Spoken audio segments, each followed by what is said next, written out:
Donald Trump Saudi আরবে আসছে। আরব মুসলমান, আমাদের এখানে কিছু কিছু মুসলমান বলে তোমরা ইসলামের কথা বলো, সৌদি আরবও কি ইসলাম নাই? আছে তো। ডোনাল্ড ট্রাম্প গেছে সৌদি আরব, $100 বিলিয়ন অস্ত্র চুক্তি করছে।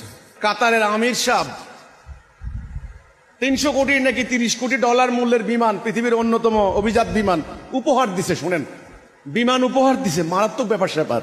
এবার ওনার মনোরঞ্জনের জন্য মুসলমান পর্দানুসীন নারী, মুসলমান মেয়েদের লম্বা লম্বা চুল, আমগো সকিনাদের মতো খাটো খাটো চুলওয়ালা একটাও নেয় নাই, লম্বা লম্বা চুলওয়ালা করে একত্রিত কইরা নাইচা নাইচা চুল দেখাইয়া ডোনাল্ড ট্রাম্পের আর কি দেখাইছে আল্লাহই জানে।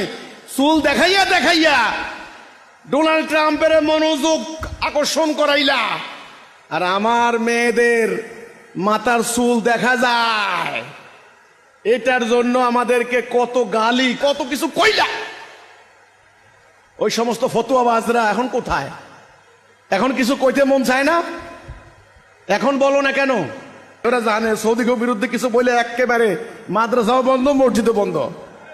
এত মোটা প্যাট হয়েছে না, প্যাট একেবারে শুটকি হয়ে যাইব। আছে না, ঘাড় হয়েছে একেবারে উহুদ পাহাড়ের মতো। এই সুবিধাবাদী ফতুয়া